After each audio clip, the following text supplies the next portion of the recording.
Bonjour tout le monde, c'est Agathe de la pensée colorée, boosteuse d'action et d'accomplissement.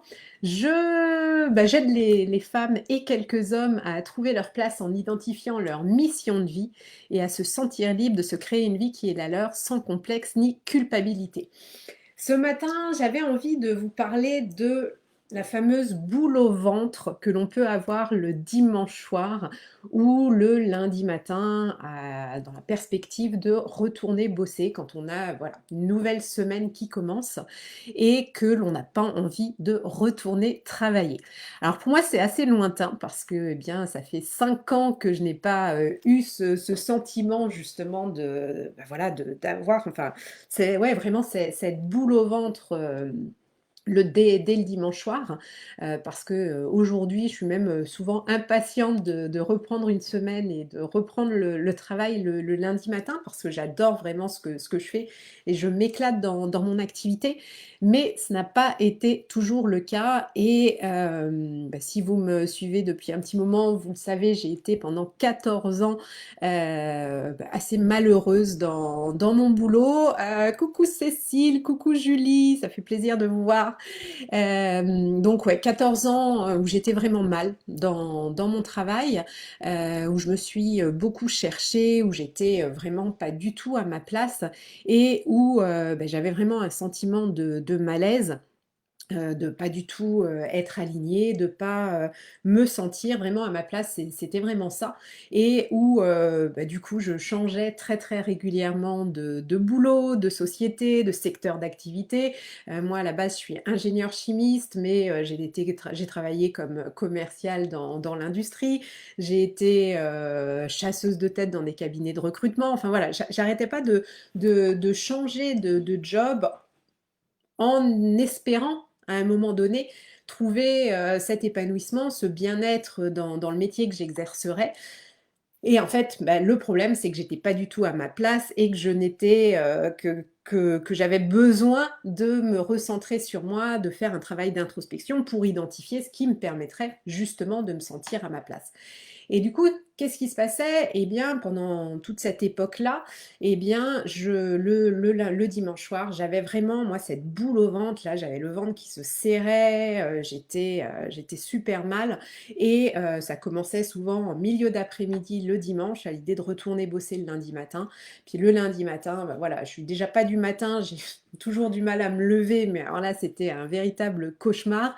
J'appuyais 50 fois sur la touche snooze pour me lever au dernier moment et partir bosser vraiment, vraiment à reculons. J'ai même été dans certains jobs où je vomissais le matin avant d'aller bosser, tellement j'étais mal, tellement l'environnement de travail dans lequel j'étais était toxique. J'ai eu des patrons, moi, l'univers m'en a envoyé un paquet avant que je comprenne que j'étais pas à ma place et que j'avais quand même un petit boulot à faire pour trouver ce qui me permettrait de m'épanouir. Et puis donc vraiment, j'ai eu des situations professionnelles voilà, que je supportais malgré tout, alors que c'était plutôt intolérable. Mais j'ai mis du temps avant de comprendre. Et je le vois, les femmes qui viennent à moi, souvent il y a différentes situations, mais bien souvent elles sont dans un environnement qui ne leur convient plus. Certaines même, une de mes clientes qui vient de terminer un de ses accompagnements était véritablement dans un environnement très très toxique, où c'était presque enfin c'était elle était en mode survie en fait. Et beaucoup ont vécu un burn-out, certaines ont vécu du harcèlement au travail. Enfin vraiment, il y a beaucoup de femmes et d'hommes hein, d'ailleurs aussi qui vivent des situations professionnelles extrêmement difficiles et quand on a appris à être forte, quand on a appris à s'accrocher, on peut avoir tendance à continuer jusqu'à justement vivre un burn-out. Moi, j'ai eu la chance de ne jamais J'ai toujours frôlé le burn-out, mais j'ai toujours été très la chance, vraiment là, c'était une chance de bien être accompagnée, sur le plan médical où, bah, j'ai eu des médecins qui n'hésitaient pas à m'arrêter, en me disant: «Bah non, là, si vous continuez comme ça, vous allez, être en épuisement» et du coup, moi, je n'ai jamais vécu le burn-out, mais j'en ai été très souvent à la limite et bien souvent, les personnes, si elles ne prennent pas un temps pour justement se poser, réfléchir à ce qui leur permettrait, de s'épanouir, risquent de retomber assez rapidement dans un second, voire un troisième burn-out. Donc ce qui est vraiment important, c'est de prendre conscience qu'il est possible de s'épanouir dans son boulot, qu'il est possible de se lever le lundi matin avec enthousiasme, qu'il est possible de ne pas redouter, dès le dimanche après-midi et bien de retourner, travailler le lendemain et ça c'est vraiment important parce que, parfois quand on est la tête dans le guidon, que l'on est, voilà dans les contraintes, de la société, on se dit: «Bah non en fait, c'est pas possible, je suis entourée de personnes de toute façon qui ne s'épanouissent pas dans leur boulot». À la pause café dès le lundi matin, les gens, parlent du, vendredi et qu'ils ont hâte d'être en week-end, les gens ne vivent que pour leurs vacances, donc ça, on peut être conditionné en fait quand on est entouré de personnes comme ça, donc c'est vraiment très, très important de prendre conscience que, il existe un autre univers, il existe un autre monde dans lequel il est possible de s'épanouir sur le plan professionnel. Et ça, c'est vraiment la première prise de conscience à avoir pour vous dire, ben voilà, déjà vous donner de l'espoir et vous dire que c'est possible. Et après, moi, j'ai certaines de mes clientes, justement 2 là, qui viennent de terminer leur accompagnement, alors qui étaient dans 2 situations différentes.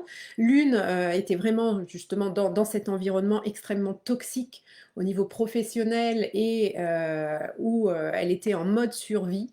Et la seconde était, n'avait pas bossé depuis quelques années, elle avait eu un bébé, elle avait, vécu un licenciement économique et du coup, elles voulaient, retrouver un boulot.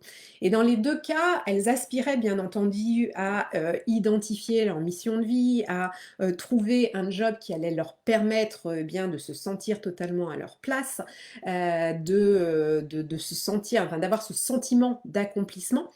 Mais, elles sont arrivées toutes les 2 avec le même état d'esprit, de se dire: «En fait, je suis dans l'urgence».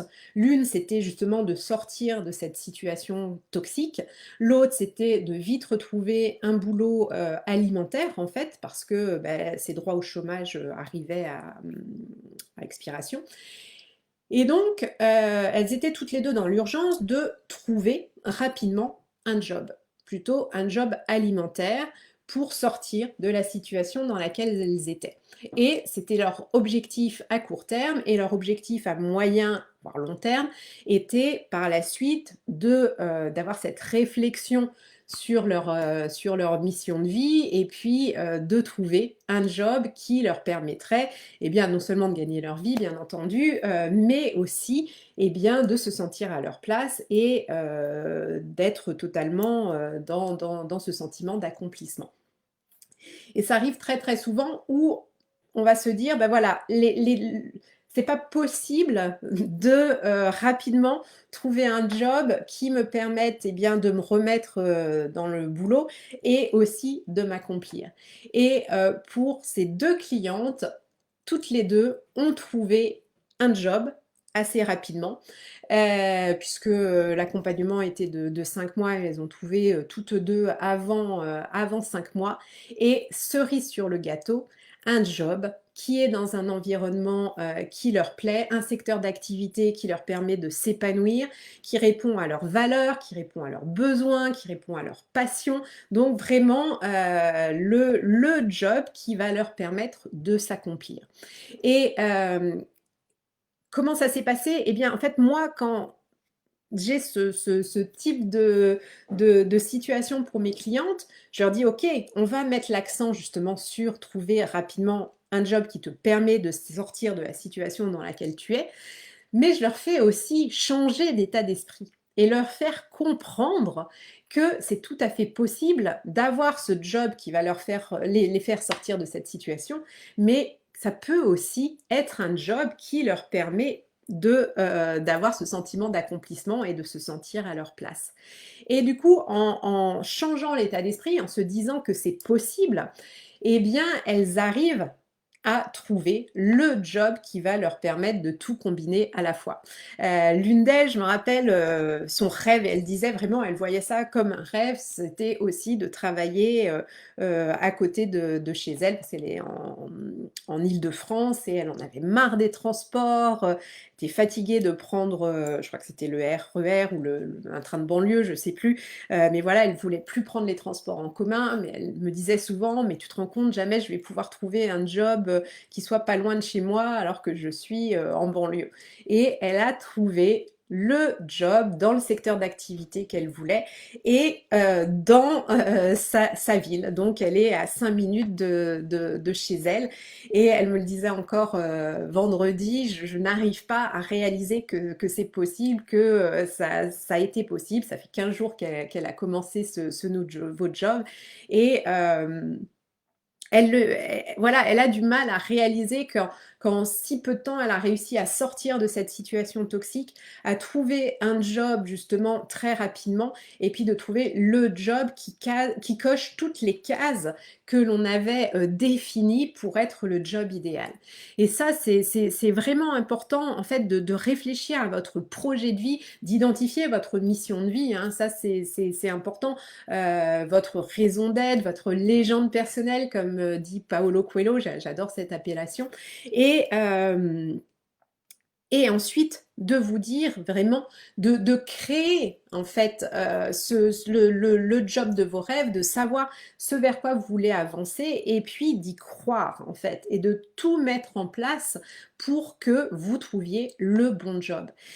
Et vraiment, vraiment, je pense que c'est important de prendre conscience. Il y a beaucoup de femmes qui continuent à dire: «Ah ben non, j'y arriverai pas, de toute façon c'est pas possible et puis je peux pas changer d'environnement» et puis je le vois dans mes webinaires, des personnes: «J'ai 53 ans, je ne peux pas, c'est pas possible de faire une reconversion professionnelle» et qui restent dans un état d'esprit négatif. Et dans ces cas-là, oui, elles vont rester dans leur situation. Elles ne trouveront pas déjà ce qui leur permettrait de s'épanouir au quotidien. Elles ne vont pas passer à l'action parce qu'elles restent dans leurs croyances limitantes. Pourquoi on ne peut pas faire une reconversion à 53 ans?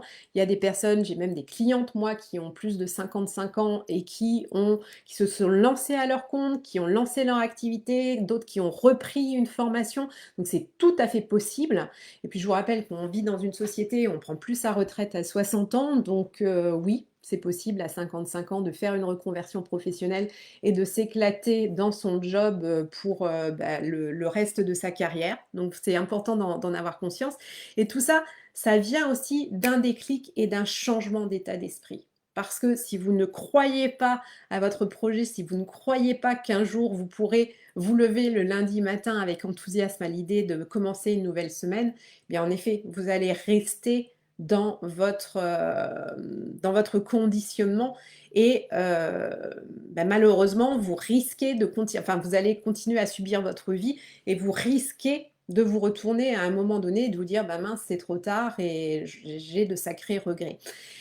Donc vraiment, vraiment, je vous invite, si vous êtes mal dans votre job, posez-vous cette question: «Qu'est-ce que je peux changer?»